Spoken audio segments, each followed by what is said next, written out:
దేవుని వాక్యం నుంచి మనం కొన్ని మాటలు ఆలకించుదాం. ప్రకటన గ్రంథం 3వ అధ్యాయం 20వ వచనం మనం ఒకసారి చదువుకుందాం. ఇదిగో నేను తలుపు నొద్ద నిలుచుండి తట్టుచున్నాను. ఎవడైనను నా స్వరము విని తలుపు తీసిన ఎడల నేను అతని యొద్దకు వచ్చి అతనితో నేనును నాతో కూడా అతడును భోజనము చేయుదుము. హల్లెలూయా. చెప్పండి హల్లెలూయా. ఈ మాట చదువుతూ ఉన్నప్పుడే ఒక రకమైనటువంటి పిక్చర్ అంటారా, చిత్రం మన కళ్ళ ఎదుట కనిపిస్తారు. ఏంటది? యేసు ప్రభు ఒక తలుపు దగ్గర నిలబడి ఏం చేస్తున్నట? తట్టుచుండగా. ఆ పిక్చర్, ఆ చిత్రం మన కళ్ళ ఎదుట కనబడతా ఉంటుంది. హల్లెలూయా. గమనించండి, ఇక్కడ ప్రకటన గ్రంథకర్త పరిశుద్ధాత్మ దేవుడు ఏమని మనతో మాట్లాడుతున్నాడంటే, ఇదిగో నేను తలుపు నొద్ద నిలుచుండి తట్టుచున్నాను. ఎవడైనా నా స్వరం విని తలుపు తీస్తే నేను వస్తాను. హల్లెలూయా. లేకపోతే రాను. అంతే కదమ్మా. నేను తలుపు తట్టి నెట్టి వస్తున్నా అన్నాడు ఆయన. లేదు, తలుపు తట్టడం వరకే.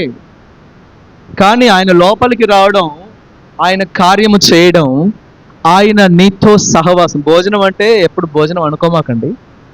నీతో సహవాసం. భోజనం అంటే ఏంటమ్మా? సహవాసం. సహవాసం లేదనుకోండి, భోజనం చేయొద్దు. అంతే కదా. మీ పగవారింటికి పోయిన భోజనం చేస్తావా? చేయాలి. ఎందుకు చేయరు? హల్లెలూయా. చేయరు కొంతమంది. ప్రభువుని నమ్మకపోతే చేయరు. ఎందుకు చేయరు? పగవాడు, శత్రువు. అయితే బైబిల్ ఏముందంటే, నా శత్రువుల ఎదుటే నీవు నాకు.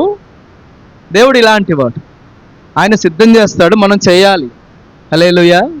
ఎందుకు ఈ మాట అంటున్నారంటే, సహవాసానికి ఈ భోజనం చేయడం అనేది సాదృశ్యంగా ఉంది. ప్రభు బల్ల అయిన సహవాసం ఇది. ఏం సహవాసం అమ్మా?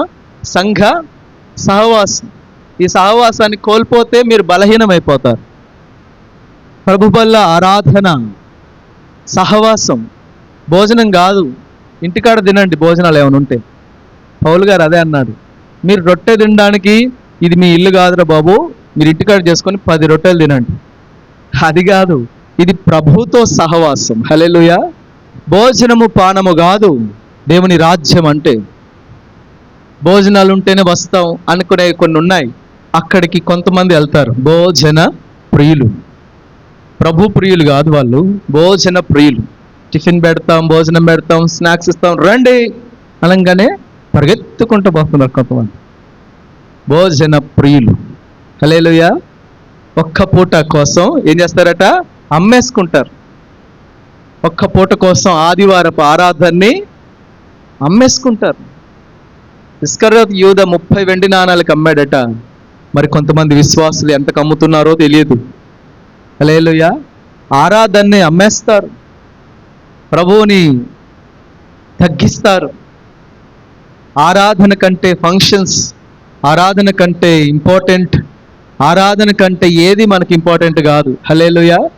అంటే నా హల్లెలూయా. దైవజనుడు ఎలీషా గారు ప్రభునందు మృతి నొందిన తర్వాత ఆరాధన ఆదివారం ఆగలేదు. గుర్తుపెట్టుకోండి. ఆ రోజు కూడా మనం ఆరాధన చేసామని గుర్తుపెట్టుకోండి. హల్లెలూయా. ఆరాధనకి ఇది అడ్డం కాకూడదు. ఏదియో ఆరాధనకు మించిపోకూడదు. హల్లెలూయా. చెప్తాం గట్టిగా హల్లెలూయా. ఈ సహవాసానికి దూరంగా నిన్ను ఏదైతే తీసుకొని పోతుందో అది నిన్ను నిత్య రాజ్యంలో నుంచి నిత్య నరకంలోనికి నిన్ను నెట్టివేస్తుంది. జాగ్రత్త. సరే, ఈ సహవాసాన్ని గురించి మాట్లాడదాం. ఇక రాసి పెట్టబడిన విషయం ఏంటంటే, నేను తలుపు నొద్ద నిలుచుండి తట్టుచున్నాను. తలుపు నొద్ద నిలుచుండి తట్టుచున్నాను. ఆయన తట్టుతున్నాడట. అయితే మనమేం చేయాలని ఆశిస్తున్నాడంటే, మీరు తలుపు తీయాలి అంతే. హల్లెలూయా. హల్లెలూయా. దేవుడు మీతో నాతో మాట్లాడుతున్నాడు. ఏమని మాట్లాడుతున్నాడు? నేను తలుపు నొద్ద నిల్చొని ఉన్నాను, తట్టుచున్నాను. ఈ స్వరం, ఈ అలికిడి, ఈ ఉనికి, ఈ యొక్క ప్రేరణ ఎవరైతే వింటారో వాళ్ళు ఆ తలుపు దగ్గరికి వస్తారు, వాళ్ళే ఆ తలుపు తీస్తారు. హల్లెలూయా! ఎంత విచిత్రమో కదా. మరి ఏ తలుపు దగ్గర ఉన్నాడు ప్రభు? ఈ తలుపు దగ్గర ఉన్నాడా, ఆ తలుపు దగ్గర ఉన్నాడా, ఆ తలుపు దగ్గర అనుకోమాక. ఏ తలుపు? హల్లెలూయా! హల్లెలూయా! ఏ తలుపు అమ్మా? ఏ తలుపు దగ్గర ఉన్నాడు? ఒక పాట ఉంది, హృదయమనడు తలుపు నొద్ద అని, అంతేనా? హృదయమనడు తలుపు నొద్ద యేసునాథుండు నిలచి. ఓకే, మీకు బాగా వస్తాయి పాటలు. హల్లెలూయా! గమనించండి, ఇక్కడ రాసి పెట్టబడిన ఒక విషయాన్ని మీకు గుర్తు చేస్తున్నాను. నేను తలుపు నొద్ద నిలుచుండి తట్టుచున్నాను. ఎవరైనా ఈ తట్టే స్వరాన్ని, ఈ తట్టే అలికిడిని, ఈ శబ్దాన్ని విని ఆ తలుపు దగ్గరికి వస్తారో, ఒకవేళ హృదయం అనే తలుపు అయితే మనం హృదయం లోపలికి పోయి తలుపు తీస్తామా? పాట రాశారు, బాగానే ఉంది, హల్లెలూయా, హల్లెలూయా. కానీ ఏ తలుపు దగ్గర ప్రభు ఉన్నాడు? ఏ తలవాకిట, ఏ తలుపు దగ్గర ప్రభు నిలుచొని ఉన్నాడు? మీరు తెలుసుకోవాలి ఈరోజు. హల్లెలూయా, హల్లెలూయా. అది తెలిస్తే కదా మనం ఆ తలుపు తీసేది. అది తెలిస్తే కదా ఆయన లోపలికి వచ్చేది. అది తెలిస్తే కదా ఆయనతో మనం సహవాసం చేసేది. హల్లెలూయా! ఆయనతో మనం సంతోషించేది అప్పుడే కదా. నిత్యములోనికి వెళ్ళడానికి ఆ తలుపు తెరవడం ఎంత ప్రాముఖ్యమో ఈ ఆదివారం మనం తెలుసుకుందాం. హల్లెలూయా! చూద్దాం గట్టిగా, హల్లెలూయా, హల్లెలూయా. ఒకటి రెండు విషయాలు మీకు గుర్తు చేస్తాను. కాస్త వేడిగానే ఉంది వాతావరణం, త్వరగానే ముగించుకుందాం. పరిశుద్ధ గ్రంథంలో దేవుడు ఒక కార్యము చేస్తున్నప్పుడు మనం ఆ కార్యాన్ని గుర్తించి ఆ కార్యాన్ని మన జీవితంలోనికి అనుమతిస్తేనట ఆయన మన జీవితంలోనికి వచ్చి కార్యం చేస్తాడట. తట్టాలి, ప్రభు తట్టుతున్నాడు, ప్రభు స్పర్శిస్తున్నాడు, ప్రభు మాట్లాడుతున్నాడు. బెతెస్దా కోనేటి దగ్గర మనం చూస్తాం, ప్రభు దూత వచ్చి నీటిని కదిలించినప్పుడు ఏం చేయాలట? ఏం చేయాలమ్మా? దూకాలి. ఫస్ట్ దూకాలి. ఫస్ట్ ఎవరైతే ఆ నీళ్ళలోనికి దూకుతారో, ఆ నీళ్ళను తాకుతారో వారికి స్వస్థత వచ్చేస్తుంది వెంటనే. ఇది ఎప్పటిదాకా జరిగింది? యేసు ప్రభు ఆ కోనేటికి వచ్చేదాకా జరిగింది. హల్లెలూయా! ఇదొక రీజన్, ఇదొక పద్ధతి, ఇదొక విధానం. ఇంతకంటే మీకు అర్థం కావాలంటే, ఒక మనలో ఉన్నటువంటి ఒక ఆర్ద్రత అన్నారు, లేదా ఆకాంక్ష. భోజనానికి కూర్చున్నారు అనుకోండి, పెళ్లి భోజనం కానీ ఏదైనా ఫంక్షన్లో భోజనం కానీ కూర్చున్నప్పుడు ఏం చేయాలి? ఏదైనా అయిపోయింది దానికి ఏం చేయాలి? మీరు చెప్పండి. పిలవాలి, సాంబార్ అని పిలవాలి, లేదా పప్పు అని పిలవాలి. చికెన్ అని పిలవద్దు, మంచిది కాదు అట్లా పిలవడం. ఓకే, ఇవే పిలవాలి. పిలిచినప్పుడు ఏమవుతుంది? వస్తున్నా అంటాడు అక్కడ ఉన్నాడు. అవునా కదమ్మా?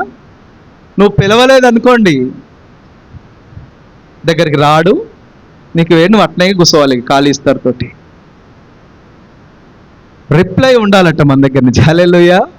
సప్లై చేసేది ఆయన దగ్గర రావాలంటే ఏం కావాలంటే మన దగ్గర నుంచి రిప్లై ఇస్తే సప్లై వస్తుంది మన దగ్గరికి. హల్లెలూయా!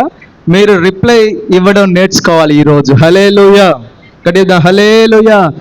నీవు స్పర్శించకుండా, నీవు వెళ్ళకుండా, నీవు కలగజేసుకోకుండా దేవుడు కలగజేసుకోడు. గుర్తుపెట్టుకో. తలుపు దగ్గర తట్టడం వరకే, కానీ ఆయన లోపలికి రావడం నీవు తలుపు తీసే అనుభవంలో దాగి ఉంది. హల్లెలూయా! నీవు తీయకపోతే అలాగనే ఉంటాడు ఆయన. పరమగీతంలో ఒక ఆవిడ తలుపు తడుతున్నాడట, ప్రియుడు తలుపు తడుతూ ఉంటే వింటుంది చక్కగా. తడుతున్నాడు, తలుపు తడుతూ మధ్యరాత్రి వేళ కూడా తలుపు తడుతున్నాడు మంచంలో పడుకొని బాగా వింటుందట ఆ స్వరాన్ని. విని విని విని విని విని ఇక ఎట్లా లేవాలా, నేను లేవాలా వద్దా అని లేచుకుంటూ పోయి అక్కడ పోయి తలుపు తీసరికి ఆయన వెళ్ళిపోయాడు.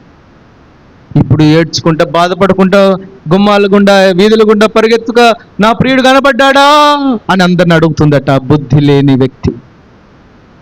హల్లెలూయా. తర్వాతకు పోయి నువ్వు ఎన్ని ప్రయత్నాలు చేసినా ప్రయోజనం లేదమ్మా. హల్లెలూయా. చెప్తాం గట్టిగా హల్లెలూయా.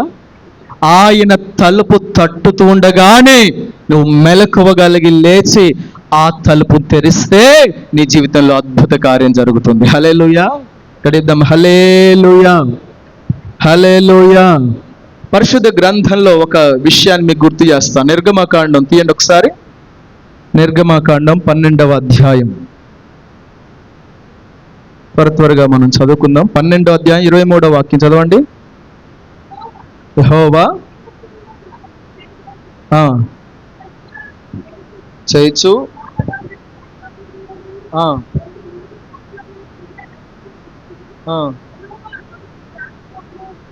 యెహోవా ఆ తలుపును దాటిపోతాడు, మిమ్మును హతం చేయుటకు ఇండ్లలోనికి సంహారకుని చొరనీయడు. హల్లెలూయా. చెప్తాం గట్టిగా హల్లెలూయా. పరిశుద్ధ గ్రంథంలో పస్కా ప్రారంభించబడిన రోజు, ఆ రోజు ఎన్నో అద్భుతాలు జరిగిన ఐగుప్తులో. అమ్మ వింటున్నారా? ఈ ఐగుప్తులో నుంచి నువ్వు బయటపడడానికి ఎన్నో అద్భుతాలు ప్రభువు చేస్తాడు. ఈ లోకంలో నుంచి నువ్వు పరలోకానికి వెళ్ళడానికి ఎన్నో ఆశ్చర్య కార్యాలు చేస్తాడు ఆయన. కానీ నువ్వు ఐగుప్తులో ఉండొద్దు, ఐగుప్తులో స్థిర నివాసం చేయొద్దు. ఐగుప్తుని విడవాలి. ఐగుప్తు నాది కాదు, ఐగుప్తు లోకము నాది కాదని నువ్వు ప్రయాణం కొనసాగించే వ్యక్తివి అయితే నీ జీవితంలో ఎన్నో అద్భుతాలు జరుగుతాయి. ఎన్ని అద్భుతాలు జరిగినా గుర్తుపెట్టుకోండి, ఐగుప్తులోనే జరిగాయి, కానీ ఐగుప్తు మనది కాదు. ఈ లోకంలో ఎన్నో అద్భుతాలు కానీ మనది ఈ లోకము కాదు. ప్రభుతో ప్రయాణంలో ఉన్న మనం అద్భుతాలు అనేకం చేశాడు. 10వ అద్భుతం ఏంటి? 10వ అద్భుతం, ఐగుప్తీయుల ఇళ్లలో సంహారకుడు వెళ్తున్నాడు, వాళ్ళ ఇళ్లలోనికి వెళ్తున్నాడు. జ్యేష్ఠ సంతానం, అది ఏమైనా పురుషుడైనా స్త్రీ అయినా గొర్రెలైనా మేకలు ఏదైనా జ్యేష్ఠ సంతానం అంతటిని చంపేస్తున్నాడు సంహారకుడు. ఈ సంహారకుడు వెళ్ళి సంహరించడానికి దేవుడు అనుమతిస్తున్నాడు. గమనించండి, అలాగ చనిపోతే అందరికీ ఒకటే రూల్ కదా, అందరూ చనిపోతారు కదా. ఎలా మరి? ఇజ్రాయేలు వాళ్ళ మధ్యలోనే కాపురం ఉంటుంది, వీళ్ళని కాపాడడం ఎలా? అప్పుడు ప్రభు ఒక విషయం చెప్పాడు మోషేతో. మోషే గారు వెళ్ళి చెప్పి అందరికీ ప్రతి ఇంటికి ఒక గొర్రె పిల్లను వధించాలి, నిర్దోషమైన గొర్రె పిల్లను ఒకటి వధించి దాని రక్తమును పళ్ళెంలో పట్టుకొని హిస్సోప్ అనే పుడక, ఒకటి ఏమంటారు, బూజుకర్ర అంటారుగా, ఆ బూజుకర్ర లాంటిది అలా రక్తాన్ని చేతిలో పట్టుకోకుండా ఆ హిస్సోపుతో ఆ తలుపులకు పోయాలి, ఆ కమ్మీలకు పోయాలి. ఈ నిలువు 2 అడ్డంది 1, కింద కాళ్ళకాడ వద్దు, నిలువు 2 అడ్డం 1. అంతేగమ్మా, మీకు కూడా అట్నే ఉన్నాయి తలుపులు. ఈ నిలువు కమ్మీలు 2, అడ్డ కమ్మీ 1, ఈ మూడిటికి ఈ పస్కా గొర్రెపిల్ల రక్తాన్ని పూయాలి, తాకించి మీరేం చేయాలి? లోపల ఉండాలి. లోపల ఉండి ఆ పస్కా పశువును భుజించాలి. చేదు కూరలతో, చేదైన అనుభవాలు లేదా పశ్చాత్తాపంతో ఈ పస్కాను ఆచరించాలి. ఆనాడు పాత నిబంధన గ్రంథంలో ప్రభు బల్ల ఆరాధనకు సాదృశ్యంగా పస్కా పశువును వధించారు. పస్కా ఆచారాన్ని, పస్కా పండుగను ఆచరించారా ఆ దినం. ఈరోజు మనం ప్రభు బల్ల ఆరాధనలో మనం పాల్గొంటున్నాం. హల్లెలూయా. ఇది విధి. ప్రభు బల్ల ఆరాధనలో ప్రభు శరీర ప్రభు రక్తాలు సేవించకుండా నీవు నిత్య రాజ్యంలోనికి వెళ్తావంటే అది కళ, అది అసాధ్యం. ప్రభువే చెప్పాడు, ఇదిలోని తినకుండా త్రాగకుండా నీవు నిత్యత్వంలోనికి ప్రవేశించలేవు. హల్లెలూయా.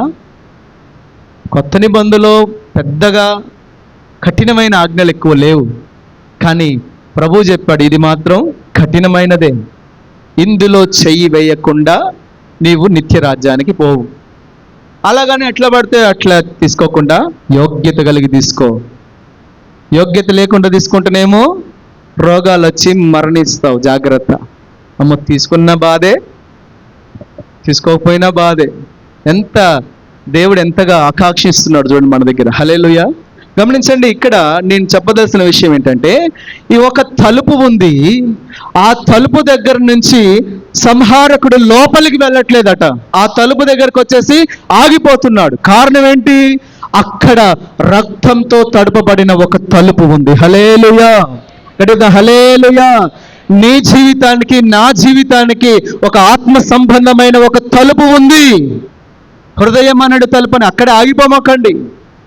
నీ జీవితానికి, నా జీవితానికి ఒక ఆత్మ సంబంధమైన ఒక తలుపు ఉంది. ఏంటి తలుపు అంటే, రక్తముతో తాకబడిన, యేసు రక్తముతో తడపబడిన తలుపు ఒకటి ఉంది. ఈ తలుపుల్లో నీవు నివసిస్తే సంహారకుని ఎద్దుకు రాడు. హల్లెలూయా, గడిద్దాం హల్లెలూయా. సంహారకుడు, నాశనము, పాపము, శాపము, రోగము ఏది నీ కుటుంబంలోనికి ప్రవేశించకుండా ఉండాలి అని అంటే గుర్తుపెట్టుకో, నీ ఆత్మీయ జీవితానికి ఒక తలుపు ఉండాలి. ఏంటి ఆ తలుపు అంటే, యేసు క్రీస్తు రక్తం. గొర్రెపిల్ల కాదు అమ్మ, అర్థమవుతుంది. మరలా గొర్రెపిల్లల జోలికి మనం పోవడం అవసరం లే. ఒక్కటే ఒక్క గొర్రెపిల్ల, దేవుని గొర్రెపిల్ల యేసు క్రీస్తు మన కొరకు అమూల్యమైన రక్తాన్ని గార్చాడు. ఈ రక్తపు తలుపు నీ జీవితానికి ఉందా? ఆ తలుపు దగ్గర తట్టుతున్నాడు ప్రభు. హల్లెలూయా, గడిద హల్లెలూయా.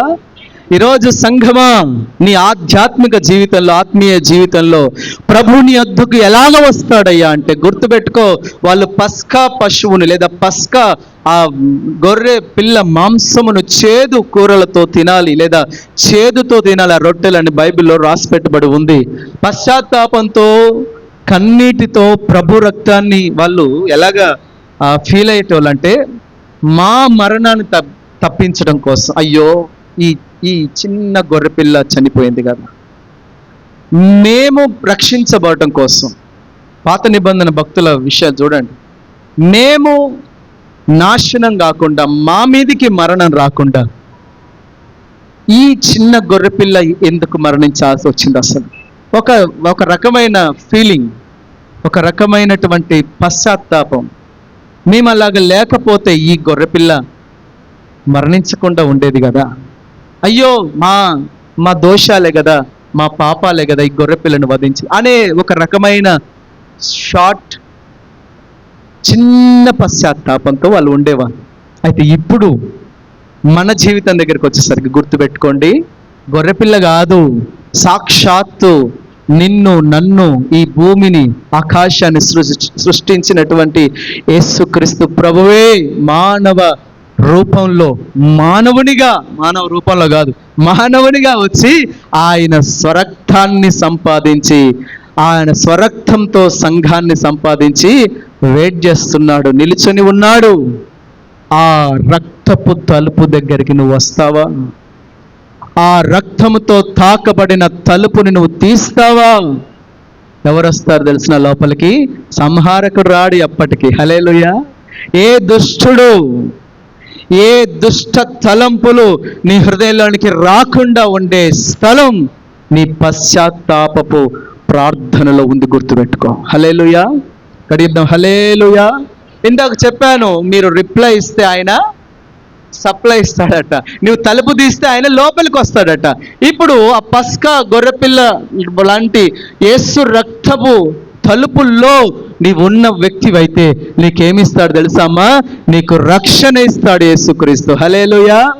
ఇంకా నువ్వు బాప్తిస్మం పొందకుండా ఉన్నావేమో, ఇక వచ్చే సంవత్సరం, ఇంకా పై వచ్చే సంవత్సరం అని పోస్ట్ పోన్ చేస్తున్నావేమో, జాగ్రత్త. రేపు నీది కాదు, రేపు నీది కాదు, ఈరోజు కూడా నీదో కాదో తెలియదు. హల్లెలూయా, ఇక్కడ హల్లెలూయా. గాంధీ తాతయ్య గారు అన్నట, రేపు నువ్వేం చేద్దాం అనుకున్నావో ఎవ్వరికి తెలవదా? రేపు నువ్వు ఏదైతే చేయాలని అనుకుంటున్నావో ఈరోజే చెయ్యి. ఈరోజు నువ్వేం చేద్దాం అనుకుంటున్నావో ఇప్పుడే చెయ్యి. ఇది లోక సంబంధమైన పనుల గురించి చెప్పిన వివరణ. ఒక లోక సంబంధమైన విషయాలే రేపు చేయాల్సింది ఈరోజు చేస్తున్నావు, ఈరోజు చేయాల్సింది ఇప్పుడే చేస్తున్నావు. కానీ ఆత్మ సంబంధమైనది, ఇంకా బలమైనది, ఇంకా శక్తి కలిగిన దేవుని కార్యం నీ జీవితంలో జరగాలి అంటే నువ్వు ఎప్పుడో పోస్ట్ పోన్ చేసుకుంటూ పోతే ఎలా? నీ తలుపు వట్టి చెక్కతో ఉన్నది. ఎవరైనా వస్తారు నీ జీవితంలోనికి, నీ జీవితంలోనికి ఏదైనా ప్రవేశిస్తుంది. గుర్తుపెట్టుకో, నీ ఆధ్యాత్మికమైన తలుపు రక్తముతో తడిపినది అయితే. హల్లెలూయా. యేసుక్రీస్తు నిష్కలంకమైనటువంటి రక్తముతో నీ ఆత్మ సంబంధమైన జీవితం తడపబడితే ఈ ఉదయకాల సమయం, ఈ మధ్యాహ్న కాల సమయం ప్రభు నీ జీవితంలోనికి రక్షణ తీసుకొని వస్తాడు. హల్లెలూయా. వట్టిగానే రాడాయన లోపలికి. రక్షణ అనే ప్యాకేజ్, రక్షణ అనే ప్యాకేజీలోనట అన్నీ ఉన్నాయి. ఆరోగ్యం ఉంది, సంపద ఉంది, సమాధానం ఉంది, పరలోకం ఉంది. అర్థమవుతుందా? భయం లేదు, దిగులు ఏది లేదు. ఈ రక్షణ అనే ప్యాకేజ్ చాలా పెద్దది. పెద్ద ఏమంటారు, బహుమతి, గిఫ్ట్ ప్యాక్. పెద్ద గిఫ్ట్ ప్యాక్లో ఎన్నో రకాల వస్తువులు ఉంచినట్లుగా ఈ రక్షణలోనే అన్నీ ఉన్నాయి. గుర్తుపెట్టుకో. హల్లెలూయా. నేను రక్షించబడ్డా, నేను ఆశీర్వాదం ఎట్లా అని కోరుకోమాకు. నీ రక్షణలోనే సమస్తాన్ని ప్రభు ఇచ్చేశాడు. హల్లెలూయా. చెప్దాం, హల్లెలూయా, హల్లెలూయా. 2 నిలువు కమ్మీలు, ఒక అడ్డ కమ్మి అని చెప్తున్నా కదా. నీ ప్రాణ, ఆత్మ, శరీరాలు. హల్లెలూయా. అర్థమవుతుందా? ఒక శరీరానికి పూసుకుంటే సరిపోదు. నీ ప్రాణానికి, నీ ఆత్మకు, నీ యొక్క శరీరానికి యేసుక్రీస్తు రక్తము అప్లై చేయాలి. హల్లెలూయా. హల్లెలూయా. అన్నీ ఉన్నాయి, చుట్టూ అన్నీ ఉన్నాయి. ఒకరోజు సబ్బుల ఫ్యాక్టరీలో పనిచేసేవాడు ఒకడు ఉన్నాడండి. వాడి దగ్గర వాసన వస్తుంది.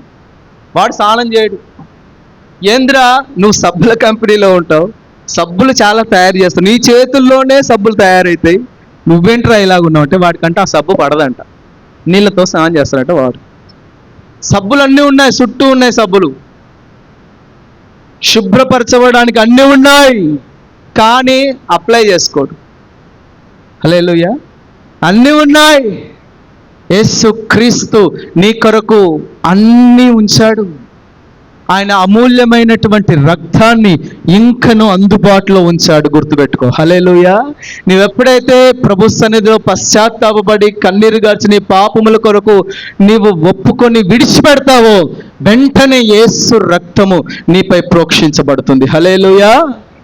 హల్లెలూయా. అప్పటిదాకా నీ జీవితంలోకి వచ్చి నిన్ను నరకంలోనికి నెట్టివేయాలనుకుంటున్నటువంటి ఆ మరణ దూత నిన్ను సమీపించడం అసాధ్యం. నువ్వు పర్మిషన్ ఇస్తే తప్ప ఎవ్వరు నీలోనికి రారు. గుర్తుపెట్టుకో. హల్లెలూయా. గడిద్దాం, హల్లెలూయా. ఒక తలుపును గురించి మనం వింటున్నాం, ఒక అనుభవాన్ని గురించి మనం వింటున్నాం. యేసు రక్తముతో తడపబడినటువంటి తలుపు దగ్గర ఆయన నిలబడి ఉన్నాడు. యేసు రక్తాన్ని చూసి ఈ సంహారకుడికి, మరణదూతకి భయం వేస్తా ఉంది. లోపలికి పోదామంటే, అమ్మో నేను అక్కడికి పోతే నేను చస్తా, ఫస్ట్ నేను ఇటు పోవద్దు, నేను ఇంకొక ఇంటికి పోవాలి, నేను ఇంకొక ఇంటికి పోవాలి అని రక్తం ఉన్న తలుపును దాటిపోతున్నాడు సంహారకుడు. హల్లెలూయా. అంటే హల్లెలూయా. ఈరోజు మీరు ఇంటికి పోయి తలుపు దగ్గర పోయి నిలబడండి, మీకు గుర్తుకు రావాలి ఇవన్నీ కూడా. నా ఇల్లు, నా తలుపు ఎలాగ ఉంది. హల్లెలూయా. వెంటనే మటన్ షాప్ పోయి రక్తం తీసుకొచ్చి పోయమాకండి, అది కాదు నేను చెప్పేది. నీ తలుపు ఎలాగ ఉంది. ఆ తలుపు దగ్గర పోయినప్పుడల్లా నీకు ఇది గుర్తుకు రావాలి. మొట్టమొదట యేసుక్రీస్తు రక్తపు తలుపుగా నా ఆధ్యాత్మికమైన తలుపు ఉందా? నేను ఎవరిని అనుమతిస్తున్నాను లోపలికి? నేను ఎవరిని వెళ్ళగొడుతున్నాను బయటికి? నేను ఎవరిని ఆహ్వానించలేకపోతున్నాను? నేను ఎవరిని తిరస్కరిస్తున్నాను? ఆ విషయం మీకు తెలవాలి. హల్లెలూయా. చెప్తాం గట్టిగా, హల్లెలూయా, హల్లెలూయా. సంహారకుడిని ఏం చేయడట? అందులో చొరనియ్యడు. ఇంత సందుంటే, కొంచెం సందుంటే దూరదామని చూస్తాడు సంహారు, కానీ అస్సలు చొరనియ్యడు, లోపలికి వెళ్ళనియ్యడు దేవుడు. కారణం, నీవు లోపల నువ్వు పశ్చాత్తాపంతో ఉన్నావు. నీ ప్రార్థన, ప్రభు బల్ల ఆరాధన చేసే కుటుంబం నీ కుటుంబం. ప్రభు రక్తాన్ని సేవిస్తున్నావు, ప్రభు రక్తాన్ని ఆరాధిస్తున్నావు. ఒకవేళ ఆ స్థితి లేకపోతే పిల్లలు ఉంటారు కదా, ప్రభు వాళ్ళు ఇచ్చారు, నాకు కూడా కొంచెం పెట్టవా అంటారు పిల్లలు, చిన్న పిల్లలు. అరే నువ్వు బాప్తిసం తీసుకోరా, అప్పుడు ఇస్తాను అంటే, అయితే రేపు ఈ బాప్తిసం ఎప్పుడు? హల్లెలూయా. ఎప్పుడు? రేపు ఈ బాప్తిసం, ఎల్లుండి తీసుకుంటా ప్రభు. రొట్టె మీద వాళ్ళ దృష్టి, పిల్లల మనసు కదండి. అందుకని యేసయ్య అన్నాడు, ఇలాంటి వారిదే. ఇక్కడ పెద్ద పెద్ద వాళ్ళు ఉన్నారు కొంతమంది, బాప్తిసం పొందని వాళ్ళు. రేపు ఈ బాప్తిసం అంటారా? అమ్మో, ఒక్కసారి కూడా ఆ మాట రాదు. రేపు ఇయ్యండి అని అనే మాటే రాదు. యేసు క్రీస్తును గూర్చిన సువార్త నీ హృదయంలోనికి వచ్చిన తక్షణం ఆ రోజే నువ్వు బాప్తిస్మం పొందడానికి అర్హుడవు, గుర్తుపెట్టుకో. హల్లెలూయా. సంవత్సరాల తరబడి భక్తి అవసరం లే. నీవు బాప్తిస్మం పొందడానికి సంవత్సరాల భక్తిని ప్రభు చూడట్లే. ఆ రోజే కొర్నేలి సువార్త విన్నాడు. ఆ రోజే లూదియా వారి కుటుంబం సువార్తను విన్నారు. ఆ రోజే శతాధిపతి వాళ్ళ కుటుంబం సువార్తను విన్నారు. ఆ రాత్రియే బాప్తిసం పొందుకున్నారు. హల్లెలూయా. అడిద్దాం, హల్లెలూయా. ఏమందుకున్నారమ్మా? ఎందుకు చెప్తున్నానంటే ఈ విషయాలు, సువార్త నీ జీవితంలోనికి రాగానే పశ్చాత్తాపంతో నీవు బాప్తిస్మపు అనుభవానికి వస్తే అప్పుడు ప్రభు సంస్కార ఆరాధనలోనికి నువ్వు వస్తావు. కొన్ని సంఘాలలో బాప్తిస్మం లేదు, ఏం లేదు, తీసుకో, తాగు, తిను అన్నట్టుగా ఇస్తున్నారు. వాళ్ళకి బాప్తిస్మపు అనుభవం అవసరం లేదు. వాడు ఇక్కడ ప్రభు వల్ల తీసుకుంటాడో అక్కడికి పోయి విచ్చలవిడిగా జీవిస్తాడు. బాప్తిస్మం లేదు, బాప్తిస్మాన్ని తగ్గిస్తున్నారు కొందరు. బాప్తిస్మపు అనుభవంలోనికి నువ్వు రావాలి. హల్లెలూయా. పోయేటప్పుడు ఏదో ఇస్తున్నాడు, తీసుకొని పోతున్నాడట, తాగుతున్నాడట, వస్తున్నారు అంతే. వానికి అది ఏంటో కూడా తెలియదు. ఏదో చూద్దామని పోయిన వాళ్ళకు కూడా ఇచ్చేస్తున్నారు. యేసు రక్తం, యేసు శరీరం అంత చీప్ అయిపోయిందా? అంత నిర్లక్ష్యమా? నీవు బాప్తిస్మంలోనికి రావాలి. హల్లెలూయా. నువ్వు బాప్తిస్మపు అనుభవం గుండా ఈ సహవాసంలోనికి వస్తే తప్పకుండా నీ కొరకు ప్రభు తలుపు తెరిచి నీ జీవితంలోనికి వస్తాడు ఆయన. హల్లెలూయా. అడిద్దాం, హల్లెలూయా, హల్లెలూయా. మొట్టమొదట ప్రభువు చేసి నీ దగ్గరికి వచ్చి నీకు ఇచ్చేది ఏంటంటే రక్షణ. చెప్పండి, ఏమిస్తాడమ్మా? రక్షణ. రక్తపు తలుపు రక్షణకు దారిగా మార్చబడుతుంది. రెండో విషయాన్ని మీకు గుర్తు చేస్తాను. బైబిల్ గ్రంథంలో చూడండి, అపోస్తుల కార్యాల్లో ఈ మాట ఉంది. త్వరగా మనం తీద్దాం. 16వ అధ్యాయం, అపోస్తుల కార్యాలు 16వ అధ్యాయం 26వ వచనం చదవండి. అప్పుడు అకస్మాత్తుగా మహా భూకంపము కలిగెను.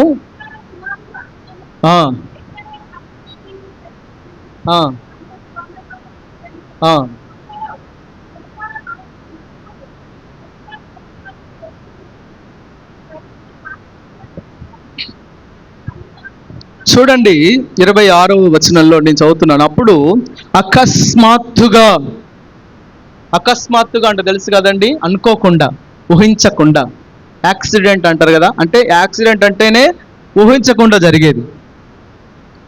కావాలని యాక్సిడెంట్ చేశారండి అంటారు కొంతమంది. కావాలని ఎవరు యాక్సిడెంట్ చేయరు. అది యాక్సిడెంట్ అంటేనే అనుకోకుండా, అకస్మాత్తుగా జరిగేది. అకస్మాత్తుగా మహాభూకంపం అట్ట, ఒట్టి భూకంపం కాదు. ఏ భూకంపం ఇది? మహాభూకంపం. చెరసాల పునాదులు అదిరాయి. చూడండి, అక్కడ ఏం జరిగిందని, అక్కడ ఏదో పని జరిగింది. ఏం జరిగిందని భూకంపం వచ్చింది? అసలు ఏం జరిగిందని ఈ చెరసాల తలుపులు తెరుచుకున్నాయి? ఏం జరిగింది అని అంటే, అంతకు పైగా చదివితే మనకు అర్థమవుతుంది. పౌలు, శీల ఏం చేస్తున్నారు? వీళ్ళు అక్కడ బంధించబడ్డారు. బంధించబడి ఆ లోపల వాళ్ళని చాలా ఇబ్బంది పెట్టారు, కొట్టారు. అయితే 25వ వాక్యం, అయితే మధ్యరాత్రి వేళ వాళ్ళు చేస్తున్న పని ఏంటంటే, పౌలు శీలయు దేవునికి ప్రార్థిస్తూ కీర్తనలు పాడుతూ ఉన్నారు ఖైదీలు. చూడండి, మనం ప్రార్థన చేస్తే, మనం పాటలు పాడితే ఎలాగుంటాయి? పక్కనున్న వాళ్ళు కూడా వినపడుతుందమ్మా. మీరు పాడబడేటప్పుడు మైక్ దగ్గరికి వస్తేనే కాదు, మైక్ లేకుండా కూడా పాడాలి. మీరు కూర్చున్న వాళ్ళు, మీ పక్కన వాళ్ళు వినిపడేటట్లుగా పాడాలి. నెక్స్ట్ ఆదివారం చూద్దాం మీ పక్కన వాళ్ళు వినేటట్లుగా పాడుతున్నారా లేదని. మనం ఇంట్లోనైతే మన ఇంటి సభ్యుల వరకే ప్రార్థన చేస్తాం, పాడుతాం, వాక్యం చదువుకుంటాం, ఇంటి వరకే, లోపల. అరే గట్టిగా పాడరా, నాకు వినపడట్లేదు అంటారు ఇంట్లో ఉన్న ప్రార్థన చేసే కుటుంబం. ఇప్పుడు వీళ్ళున్నది ఎక్కడ? ఇంట్లో కాదు, సంఘంలో కాదు. ఏడున్నారమ్మా? చెరసాల్లో ఉన్నారు, కొట్టారు ఆల్రెడీ, ఇబ్బందిగా ఉన్నారు. కాళ్ళకు చేతులకి వీపు మీద ముఖం మీద రక్తం గారుతున్న శరీరాలే ఈ రెండు శరీరాలు. పౌలు శీల గౌరవించట్లేదు, వాళ్ళని కొడుతున్నారు, ఇబ్బంది పెడుతున్నారు. అలాంటి పరిస్థితుల్లో ఈ పౌలు శీలలు మధ్యరాత్రి వేళ లేచి ఏం చేస్తున్నారు తెలుసమ్మా? పాడుతూ, కీర్తనలు పాడుతూ ప్రార్థిస్తున్నారు. హల్లెలూయా, హల్లెలూయా. ఏం చేస్తున్నారు? ప్రార్థించుచు కీర్తనలు పాడుతుంటే ఖైదీలందరూ వింటున్నారట. అంటే అర్థం ఏంటి? నోట్లో శృతి శృతి శృతి అంటున్నారా? లేదు. వాళ్ళు ఎలాగా పాడుతున్నారంటే అందరూ వినేటట్లుగా పాడుతున్నారు. హల్లెలూయా. అందరూ వినేటట్లుగా పాడుతున్నారంటే అర్థం ఏంటంటే బిగ్గరగా పాడుతున్నారు, వాళ్ళు బిగ్గరగా స్తుతిస్తున్నారు. మీలో ఎవరికైనా బాధ కలిగినా ఏం చేయాలి? ప్రార్థించవలెను. మీలో ఎవరికైనా సంతోషము కలిగినా వాడు కీర్తనలు పాడవలెను అనుంది బైబిల్లో. వీళ్ళు ఏం చేస్తున్నారు? పాటలు పాడుతున్నారు, ప్రార్థన చేస్తున్నారు. హల్లెలూయా. ఈ శరీరానికి ఏమో బాధ ఉంది, ప్రార్థన చేస్తున్నారు. కానీ ఆత్మలో సంతోషం ఉంది, పాటలు పాడుతున్నారండి. హల్లెలూయా. చెప్దాం హల్లెలూయా. వీళ్ళు పాడి స్తుతిస్తూ ఉండగా, ప్రార్థన చేస్తూ స్తుతిస్తూ ఉండగా అకస్మాత్తుగా జరిగిన విషయం ఏంటంటే మహాభూకంపం కలిగి తలుపులన్నీ తెరుచుకున్నాయి. హల్లెలూయా. కడిద్దాం హల్లెలూయా. ఈరోజు నీ ఆత్మీయ జీవితానికి ఉన్న ఒక తలుపు, ఆత్మ సంబంధమైన తలుపులు మూయబడ్డాయి. నువ్వు వెళ్ళలేకపోతున్నావు ముందుకి. నీ ఉద్యోగం కానీ, నీ వ్యాపారం, నీ కుటుంబం కానీ, నీ సేవ కానీ, నీ పరిచర్య కానీ, నువ్వు చేయాలనుకుంటున్నది ఏదో అది బంధించబడి బంధకాల్లోనే తలుపులు మూయబడిన పరిస్థితులను ఉంటే ఈరోజు ప్రభు ఒక విషయం చెప్తున్నాడు, నేను తట్టుతున్నాను ఈ తలుపుని. హల్లెలూయా. నువ్వు బంధించబడిన తలుపుల దగ్గర ప్రభు నిలబడి ఉన్నాడు. నీవు ప్రార్థనలతో, కీర్తనలతో ఆ తలుపుని తీయగలిగితే, హల్లెలూయా, హల్లెలూయా, నువ్వు ప్రార్థనలతో, స్తుతులతో ఈ తలుపును కనుక తీయగలిగితే ఆయన వచ్చేస్తాడు నీ దగ్గరికి. హల్లెలూయా. ఈ ఆత్మ సంబంధమైన తలుపు మూయబడి ఉందా? అది తెరవబడుతుంది ఈరోజు తెరవబడాలి. యేసయ్య అన్నాడు, నేను నీ ఎదుట తలుపులు తెరచి ఉంచాను, ఎవ్వడు దాన్ని వేయలేడు. హల్లెలూయా. ఎవరైనా వేస్తారా అమ్మా? యేసుక్రీస్తు ప్రభు తలుపులు తెరిస్తే ఎవ్వరు వేయలేరు. తలుపులు తెరవడమే మనకు కావాల్సింది. హల్లెలూయా. ఆ బంధకాల్లో ఇక నేను చేస్తాను, నేను బతకను, నేను ఇక నా జీవితం అయిపోయింది, నా సేవ అయిపోయింది, ఇక నేను ఇబ్బందిలో ఉన్నాను అని కుమిలి కుమిలి కుమిలి ఏడుస్తున్నారా? వీళ్ళేమైనా ఏం చేస్తున్నారమ్మా? మీరైతే ఏం చేస్తారు? డిప్రెషన్ ఏమంటారు? డిప్రెషన్లో పోయి మైగ్రేషన్ తెచ్చుకుంటారు. డిప్రెషన్ తర్వాత మైగ్రేషన్. హల్లెలూయా. ఆ డిప్రెషన్ వద్దు, ఆ మైగ్రేషన్ వద్దు. మనకు బాధ వచ్చిందా? గుర్తుపెట్టుకో, పౌలు శీలలు ఏం చేశారు? బాధ వచ్చిందా? స్టెఫెన్ ఏం చేసిండు? బాధ వచ్చిందా? యేసుప్రభు ఏం చేసిండు? బాధ వచ్చిందా? శిష్యులు ఏం చేశారు? వాళ్ళు చేసింది మీరు చేయండి, వాళ్ళ జీవితంలో జరిగిన అద్భుతం మీ జీవితంలో కూడా జరుగుతుంది. హల్లెలూయా. చేతులు చెప్దాం హల్లెలూయా, హల్లెలూయా. అకస్మాత్తుగా మహాభూకంపం కలిగి బంధించిన తలుపులు అన్నీ ఒక్క పౌలు శీలలు వేసిన తలుపు మాత్రమే కాదని అందరి ఏమంటారు గదులకున్న తలుపులన్నీ తెరవబడ్డాయి. ఒక విడుదల. చెప్పండి, ఏం కలిగిందమ్మా? నువ్వు రక్షించబడ్డావు. యేసు రక్తపు అనుభవంలో నువ్వు రక్షించబడ్డావు. కానీ ఏదో బంధకం నిన్ను బంధించింది. ఏ బంధకాల్లో నువ్వు ఉన్నావు? ఈ శరీర సంబంధమైనటువంటి హేతువులు నిన్ను బంధించాయేమో, ఈ లోక సంబంధమైన బంధకాలు నిన్ను బంధించాయేమో, ఈ సాతాను యొక్క బంధకాలను బంధించాయేమో. ఈరోజు నీకు విడుదలనిచ్చే రోజు ఈరోజు. హల్లెలూయా. యేసుక్రీస్తు ప్రభు ఈ తలుపు దగ్గర నిలబడ్డాడు. నువ్వు తెరుస్తావా? ఆయన వచ్చేస్తాడు లోపలికి, నీకు విడుదలనిస్తాడు ఈరోజు. హల్లెలూయా. అప్పటిదాకా అలాగనే ఉన్న నీ జీవితం ఇప్పుడు ముందుకు సాగుతుంది. ఇప్పుడు నీవు చేయవలసిన, ప్రభు నీకు చూపించిన లేదా ప్రభు నీ ద్వారా చేయవలసిన కార్యాలన్నీ నువ్వు చేస్తావు. ఏదియో నిన్ను బంధించి ఉంచలేదు. హల్లెలూయా. చెప్తాం గట్టిగా, హల్లెలూయా, హల్లెలూయా, హల్లెలూయా. గమనించండి, దేవుని యొక్క వాక్యం స్పష్టం చేస్తుంది. ఆ తలుపులన్నీ తెరిచేశాడు. ప్రకటన గ్రంథంలో ఉంటుంది ఈ మాట. చూడండి, 4వ అధ్యాయం అనుకుంటా, మొదటి వాక్యం. 3వ అధ్యాయం 8వ వాక్యం తీరు ఒకసారి. ప్రకటన 3:8.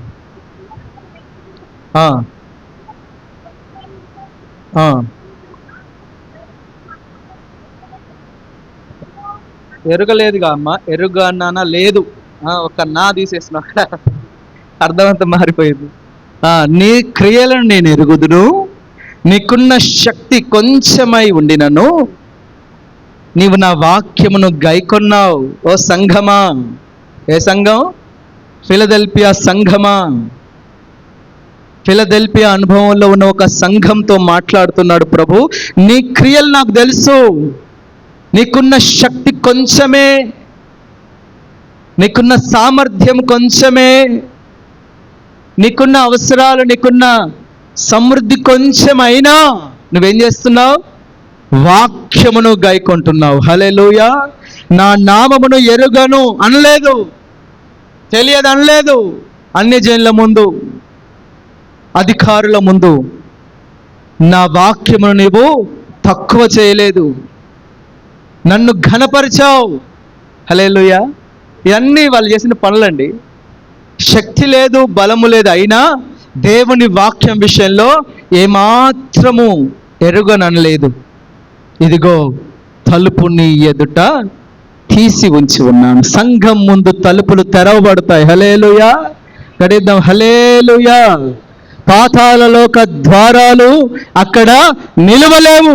పాతాళలోక ద్వారాలు పెద్దగా ఉంటాయట, అవి కూడా నిలవలేవు సంఘము ఎదుట. ప్రియమైన దేవుని సంఘమా, ఈరోజు నిన్ను ఏది ఆటంకపరుస్తుంది? నిన్ను ఏది ఆపుతుంది? నీ ఆత్మీయ జీవితాన్ని ఏది ఆపుతుందో ఈరోజు అక్కడ నువ్వు ప్రారంభించాలి. ఇందాక చదివాం, రక్తముతో తడపబడిన తలుపుగా నీ జీవితం ఉండాలి. సెకండ్, స్తుతి ప్రార్థనలతో, నిరుత్సాహంతో కాదు, ఇబ్బందులతో కాదు, స్తుతి ప్రార్థనలతో ఉన్న తలుపు వంటి అనుభవం నీలో ఉంటే అవన్నీ తెరవబడతాయి. ప్రభు నీ ముందు కొనసాగుతాడు. మూడో విషయం చెప్తున్నాను, నీకున్న శక్తి కొంచెమే అయినా, నీకున్న బలము కొంచెమే అయినా, నీకున్న సామర్థ్యం కొంచెమే అయినా, ఒక పేద విధవరాలు గురించి యేసయ్య చెప్పాడు. ఈమె అందరికంటే ఎక్కువగా ప్రభు కొరకు చేసిందని చెప్తారు. అందరూ ఏంటి నాకంటే ఎక్కువనా అని అనుకుంటున్నారు. ధనవంతులు, సద్దుకైలు, పరిసయ్యులు చాలా మంది ఉన్నారు కదా అక్కడ, పెద్ద పెద్ద వాళ్ళు ఉన్నారు కదా అక్కడ. వాళ్ళందరూ ఏమనుకుంటారు? ఈమె నాకంటే ఎక్కువగా చేసిందా? అవును, యేసు ప్రభు అంటున్నాడు, నీకంటే ఎక్కువగా ఈమె చేసింది ప్రభు కొరకు. హల్లెలూయా.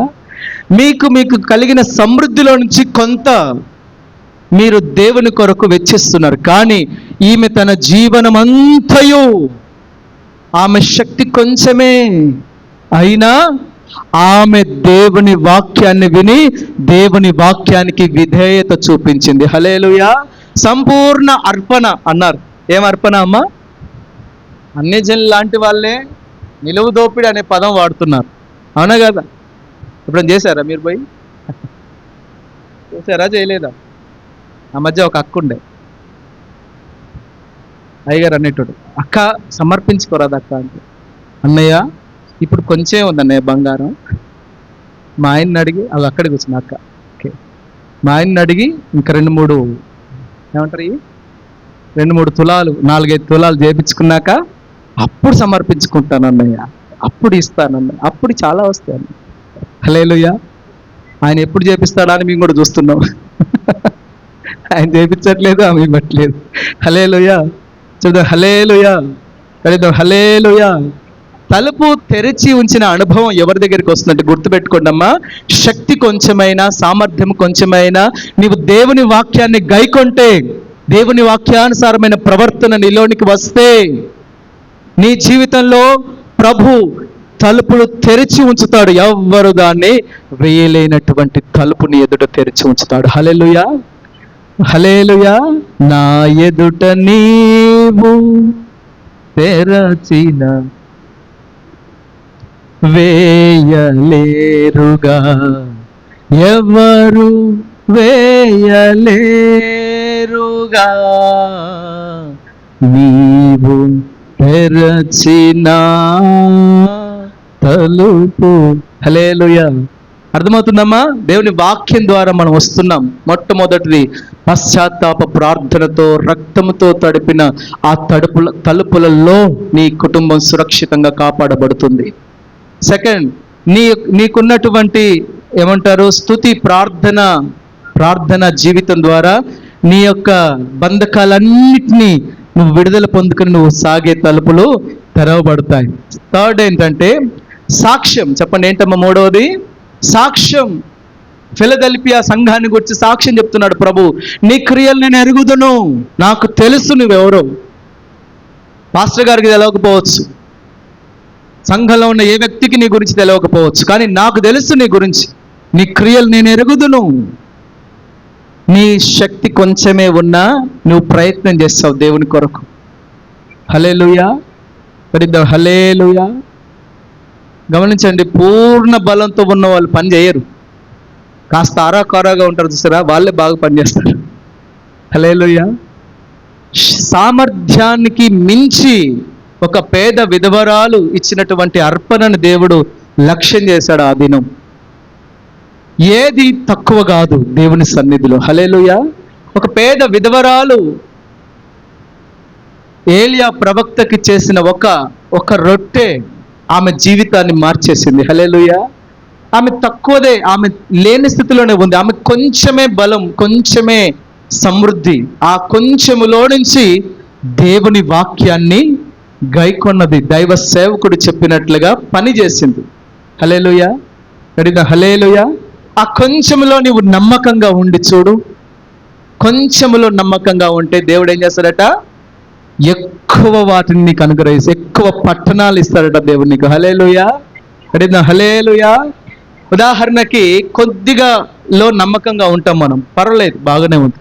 ఒక 10,000 సంపాదిస్తున్నాం అంటే నమ్మకంగా దేవునికి కానుకలు ఇస్తున్నాం, దశమ భాగాలు ఇస్తున్నాం.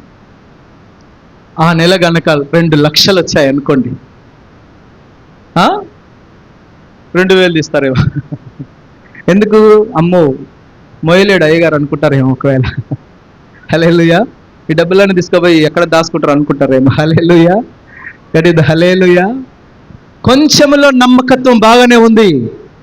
నీవు కొంచెములో నమ్మకంగా ఉండి అధికమైన వాటిని పొందుకుంటావు. హల్లెలూయా. నీవు అధికమైన వాటిలో నమ్మకంగా ఉంటే సమృద్ధి నువ్వు పొందుకుంటావు. హల్లెలూయా, హల్లెలూయా.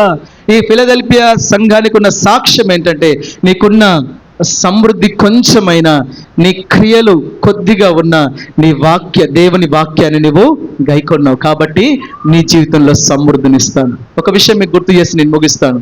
ఎలీషా ప్రవక్త నివసించిన కాలంలో జరిగిన విషయం ఏంటంటే, ఎలీషా ప్రవక్త గారి కాలంలో ఒక ఆయనకి అప్పులు చేసి ఆయన చనిపోయారు.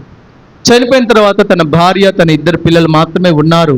అప్పుల వాళ్ళు వచ్చేసి, మీ ఆయన చాలా అప్పులు చేశాడమ్మా, కాబట్టి మీ 2 బిడ్డల్ని మాకు జీతానికి పంపించు, జీతం తీరినాక పంపించేస్తాం అంటున్నారు. ఆమెకి ఎక్కలేని బాధ అనిపించింది. వచ్చి ఎలీషా ప్రవక్త ఆ దినం ఉన్నాడు కాబట్టి అక్కడికి వచ్చి వేడుకుంటుంది, అయ్యా, నా పెనిమిటి అయిన మీ సేవకుడు, నీ శిష్యుడు భక్తిపరుడు, కానీ అప్పులు చేసిండు. హల్లెలూయా. అంటే 2 వ్యత్యాసమైన ఏమంటారు గుణాలు అన్నమాట. భక్తిపరుడు, అప్పులు చేసిండు. హల్లెలూయా. ఈ భక్తిపరులు ఏం చేయకూడదమ్మా? అప్పులు చేయొద్దు, గుర్తుపెట్టుకోండి. హల్లెలూయా. నువ్వు భక్తిగా ఉంటున్నావు, నీకున్న వాటిలలో సమృద్ధి కలిగి ఉండు, నీకున్న వాటిలలో సంతృప్తి కలిగి ఉండమని బైబిల్ చెప్తుంది.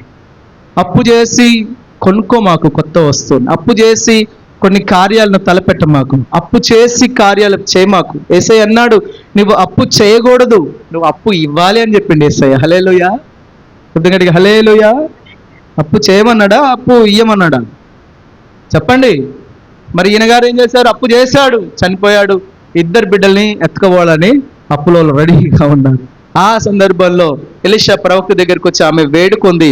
మనం కూడా మన కష్టకాలంలో మన ఇబ్బందులు మనం ప్రభు దగ్గరికి వచ్చి వేడుకోవాలి, ప్రార్థన చేయాలి. ఆయన చెప్పాడు ఒక విషయం దైవజనుడిగా, అమ్మా మీ ఇంట్లో ఏముంది అది నాకు చెప్పు అన్నాడు. మా ఇంట్లో ఒక్క నూనె కుండ ఒకటి ఉంది బాబు, ఏమీ లేవు, అన్నీ పోయినాయి, అన్నీ అప్పులో ఎత్తుకుపోయారు, ఒక్క నూనె కుండ ఒకటి ఉన్నది, కొంచెమే ఉంది ఆ నూనె కూడా. అయితే నువ్వు ఒక పని చేయి, నువ్వు ఇరుగుపొరు వారి దగ్గరికి వెళ్ళి పాత్రలన్నీ తెచ్చి నీ ఇంట్లో పెట్టు, ఇంటి నిండా పాత్రలే పెట్టుకో, నీకున్న ఆ పాత్రలో నూనె ఉంది కదా, ఆ నూనె కుండ పట్టుకొని ఏం చేయాలంటే, నీ ఇద్దరు పిల్లలు ఉన్నారు కదా, తలుపులు వేయమని చెప్పు వాళ్ళకి. హల్లెలూయా. నాకు విచిత్రం అనిపించిందండి, తలుపులు ఎందుకు వేయాలి అసలు అక్కడ ఒక అద్భుతం జరగబోతుంది అని ఎలీషా ప్రవక్తకు తెలుసు, కానీ ఈమెకి తెలియదు, ఈ ఇద్దరు బిడ్డలకు తెలియదు, ఆ ఊర్లో ఉన్న ఎవ్వరికి తెలియదు, పాత్రలు ఎందుకు ఇస్తున్నారో వాళ్ళకి తెలియదు. ప్రియమైన దేవుని బిడ్డల, నీ కష్టం అత్యధికమైనా గుర్తుపెట్టుకో, నీవు ఇరుగు పొరుగు వారితో సమాధానంగా ఉండాలి. హల్లెలూయా. ఈ సమాధానంగా ఉంది కాబట్టే ఆ అద్భుతం జరిగిందని గుర్తించాలి. సెకండ్, ఆమె దైవజనుని యొక్క మాట విని ఆయన మాట చొప్పున చేస్తుంది. రాజుల గ్రంథంలో ఉంది కదా ఈ మాట, చదవండి ఒకసారి. 2వ గ్రంథం రాజులు 4వ అధ్యాయం 4వ వచనం.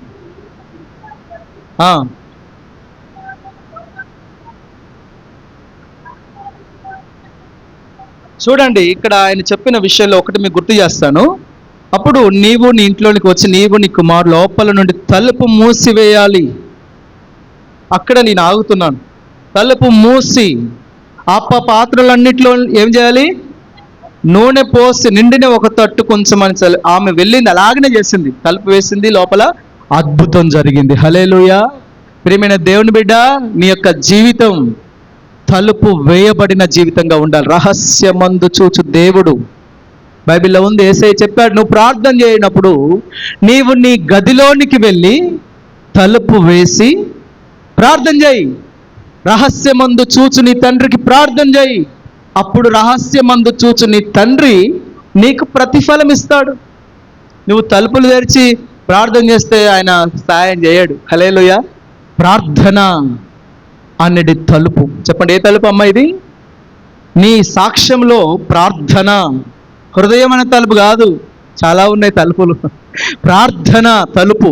యేసయ్య చెప్పాడు ఈ మాట, నీవు గదిలోనికి వెళ్ళి రహస్యమందు చూచు నీ తండ్రికి ప్రార్థన చేయి, అప్పుడు రహస్యమందు చూచు నీ తండ్రి నీకు ప్రతిఫలం ఇస్తాడు. ఈమెకు అదే చెప్పాడు, తలుపు వేసి నువ్వు నూనె పోయి, దైవజనుడు చెప్పినట్లుగా, రాజకీయ నాయకులు చెప్పినట్టు చేయలే, పెద్ద మనుషులు చెప్పినట్టు చేయలే, బంధువులు చెప్పినట్లు చేయలేదు. ఆవిడ ఐపీ పెట్టలేదు, పోయి దేవుని కార్యం కొరకు వేచి ఉంది. హల్లెలూయా. దైవజనుడి దగ్గర, సంఘం దగ్గరకు వచ్చింది ఆవిడ. సంఘంలో దైవజనుడు చెప్పిన ఆ ఉపదేశ ప్రకారం తన ఇంటిని సరి చేసుకుంది, తన ఇరుగు పొరుగు వారితో సమాధానంగా ఉన్నది, దేవుడు చెప్పిన ప్రతి మాట తూచా తప్పకుండా చేసింది. కాబట్టి ఆమె చేతుల్లో ఏం జరుగుతుంది తెలుసమ్మా? ఒక అద్భుతం జరుగుతుంది. హల్లెలూయా. హల్లెలూయా. ఏం జరుగుతుంది? ఆమె చేతుల్లో ఒక అద్భుతం జరుగుతుంది. ఏ అద్భుతం అంటే, ఈ ఉన్న కొన్ని నూనె, కొంచెము నూనె పోస్తా ఉంటే ఆ నూనె నిండుతా ఉన్నాయి, పాత్రలన్నీ నిండుతా ఉన్నాయి. ఒక్కటి కాదు, రెండుగా, ఇల్లు నిండా పాత్రలే ఉన్నాయి, అన్ని పాత్రలన్నీ నిండిపోయినాయి. ఒక అద్భుతం ఈరోజు మీ జీవితంలో కూడా జరగాలి. హల్లెలూయా. హల్లెలూయా. ఇన్ని అప్పులే, ఇన్ని బాధలు, ఇన్ని కష్టాలు అట్లా అనుకోమాకండి. దేవుని కొరకు ఎదురు చూడండి. దేవుడు అద్భుతం, నీ చేతుల్లో అద్భుతం జరగాలి. హల్లెలూయా. నీ కన్నులు అద్భుతాన్ని చూడాలి. దైవ క్రమంలోనే ఈ కార్యాలు జరుగుతాయి. కాబట్టి నీ సాక్ష్యం గొప్పది. నీ సాక్ష్య ప్రకారం దేవుడు నీ ఎదుట తలుపులు తెరుస్తాడు. నీవు ప్రార్థన తలుపులు మూసి నువ్వు లోపల ఉంటే దేవుడు తలుపులు తెరుస్తాడండి. నీవు సాక్ష్యాన్ని కలిగి నువ్వు దేవుని సన్నిధిలో నీ తలుపు వేసి ప్రార్థన చేసే రహస్య ప్రార్థన అనుభవం నీలో ఉంటే దేవుడు రహస్యమందు చూసి నీ తండ్రి బహిరంగంగా దేవుడు అద్భుతం చేస్తాడు. హల్లెలూయా. ఎవరికి తెలియదు నూనె ఇక్కడ ఉందని, ఆమె అమ్మేదాకా తెలియదు. అమ్మి అప్పులన్నీ తీర్చి మిగిలిన దాంతో సంతోషంగా తన కుటుంబం స్థిరపరచబడు. ఈరోజు అటువంటి స్థిరత్వం నీ కుటుంబంలోనికి రావాలి. హల్లెలూయా. చూద్దాం గట్టిగా, హల్లెలూయా. గట్టిద్దాం, హల్లెలూయా. చివరి మాట చదివి ముగించుకుందాం. మత్తయి సువార్త 25వ అధ్యాయం తీయండి అమ్మా. చివరి మాట ఎన్ని చెప్తారు అనుకుంటున్నారా? క్లోజ్ అయిపోయింది. మత్తయి సువార్త 25వ అధ్యాయం 11వ వాక్యం చదవండి. అంతట తలుపులు వేయబడిన. చాలమ్మా, హల్లెలూయా. అంతట తలుపు, ఇప్పుడు తలుపులు లేవు అక్కడ, గుర్తించండి. యేసుక్రీస్తు ప్రభు రాకడని గురించి చెప్తున్నాడు. ఆయన తలుపులు తెరిచినంత కాలం నీవు అనుభవిస్తానే ఉంటావు దేవుని కార్యాలు. ఆయన తలుపులు తెరిచి ఉన్న కాలం ఇది. అయితే ఒక సమయం రాబోతుంది, ఆయన రాకడ రాబోతుంది. సంగమా, ఏ క్షణమో ఏ దినమో ఆయన రాకడ తెలియదు. తెస్సలోనిక సంఘస్థులట ఏ పనికి పోవట్లేదటండి, ఒక్కడు కూడా పనికి పోవట్లే. ఆడవాళ్ళు కానీ మగవాళ్ళు కానీ ఒక్కరు పనికి పోవట్లేదు. తెస్సలోనిక సంఘం తెచ్చుకుంటున్నారు డబ్బులన్నీ, ఒక దగ్గర మూటేసుకుంటున్నారు, వాటితోని భోజనం చేస్తున్నారు, సువార్త చెప్తున్నారు, భోజనం చేస్తున్నారు, డబ్బులన్నీ అయిపోయినాయి. వాళ్ళ ఉద్దేశం ఏంటంటే ప్రభు వస్తున్నాడు, ప్రభు వస్తాడు, ఇంకెందుకు మనకి అని అంత ఆస్తులన్నీ ఒక దగ్గరికి వచ్చినాయి. ఒక భక్తుడు అంటాడు, అప్పట్లో సంఘం ఇలాగ చేసింది కానీ ఇప్పుడు ఎందుకు చేయట్లేదండి అలాగా. అప్పట్లో వాళ్ళు రేపే వస్తాడు ఎల్లుండే వస్తాడని ఎంత తీవ్రతగా ఉన్నారంటే, నా డబ్బులు ఎడిపోతాయి, బ్యాంకులో ఉన్న డబ్బులు ఎడిపోతాయి, చిత్తు కాగితాలు అయిపోతాయి, ఇవన్నీ నా ప్రజలే కదా అని వాళ్ళ కొరకు ఖర్చు చేసుకున్న ఆదిమ సంఘాన్ని మనం చూస్తున్నాం. ఇక వస్తాడు వాళ్ళు ఏ పనికి పోవట్లే. అందుకని పౌలు గారి దృష్టికి ఇది పోయినప్పుడు పౌలు గారిని, అమ్మ మీరు పనికి వెళ్ళాలి, పనికి వెళ్ళండి, పనివాడు జీతానికి పాత్రుడు, పనికి వెళ్ళాలి, పని చేయాలి అని సంఘానికి చెప్తే అప్పుడు పనికి పోవడం ప్రారంభించింది సంఘం. అప్పటిదాకా ఎందుకంటే వాళ్ళలో ఉన్న తీవ్రత చూడండి. ఇప్పుడు వస్తాడో ఇంకా గంటకు వస్తాడో ప్రభు. సంఘమా, నువ్వు మర్చిపోయావు దేవుని రాకడను గురించి. నువ్వు సంవత్సరాల తర్వాత జరిగే విషయాల గురించి ఆలోచిస్తున్నావు. యేసు ప్రభు రాకడని మర్చిపోయినావు. యేసు ప్రభు రాకడలో ఏం చేస్తాడు తెలుసా? ఆయన తలుపు వేసేస్తాడు. జాగ్రత్త. బుద్ధిమంతులు మంచిగా సిద్ధపడి ఉన్నారండి. 25వ అధ్యాయంలో అదే కదా ఉంది. బుద్ధిమంతులు సిద్ధపడి ఉన్నారు, కన్యకలు సిద్ధపడి ఉన్నారు. ఇంకొంతమంది అయిపోయింది, నూనె అయిపోయింది, కొనుక్కోవడానికి పోయారు. అంతలోనే పెళ్లి కుమారుడు వచ్చిండు. వచ్చి ఏం చేసిండు? వీళ్ళని తీసుకొని పోయిండు, తలుపు వేసేసిండు. ఆ తలుపు దగ్గర నిలబడి వీళ్ళు తడుతున్నారు. ఇప్పుడు రివర్స్ అయిపోయింది ఇప్పుడు కథ. ఇంతకుముందు ఆయన తడుతుంటేనేమో తీయలేదు, ఇప్పుడు ఆయన తలుపేసేసాడు. ఇక రావడానికి నో ఛాన్స్, నో ఎంట్రన్స్, ఇక లేదు, ఇక అవకాశమే లేదు. ఇప్పుడు మారు మనసు పొందుకోవడానికి అవకాశం లేదు. ఇప్పుడు నువ్వు ఇప్పుడు బాప్తిస్మం పొందుతాను, నీకు అవకాశం లేదు బిడ్డ. తలుపులు వేయబడ్డాయి. అప్పుడు పోయి తలుపు దగ్గర నిలబడి తడుతున్నారట వీళ్ళు. అప్పుడు ఆయన అన్నాడు, నేను తలుపులు వేసి ఇక తీయడం అసాధ్యం, వెలుపట చీకట్లో పడాలి మీరు పోయి. నూనె ఉంది, సిద్ధపడ్డాం, అయినా ఛాన్స్ లేదు. తలుపులు తెరవబడి ఉన్న సమయాన్ని గుర్తిస్తే తలుపులు మూయబడ్డప్పుడు నువ్వు సిగ్గుపడవు. ప్రియమైన దేవుని సంఘమా, ప్రభు ఈ ఆధ్యాత్మికమైన తలుపును మీకు గుర్తు చేస్తున్నాడు. హల్లెలూయా. ఈ తలుపు దగ్గర ప్రభు నిలబడి ఉన్నంత సేపు మనకు రక్షణ, మనకు విడుదల, మనకు అద్భుతాలు, మన జీవితంలో గొప్ప కార్యాలు. ఎప్పుడైతే ఆయన తలుపు వేసేస్తాడో, ఆయన ఎప్పుడైతే క్లోజ్ చేస్తాడో అప్పుడు మనకు అవకాశాలు లేవు. సిద్ధపడండి, దేవుని రాకడ అతి సమీపంగా ఉంది. ప్రభు ఈ మాటల్ని మన ఇంటికి ఆశీర్వదించునుగాక.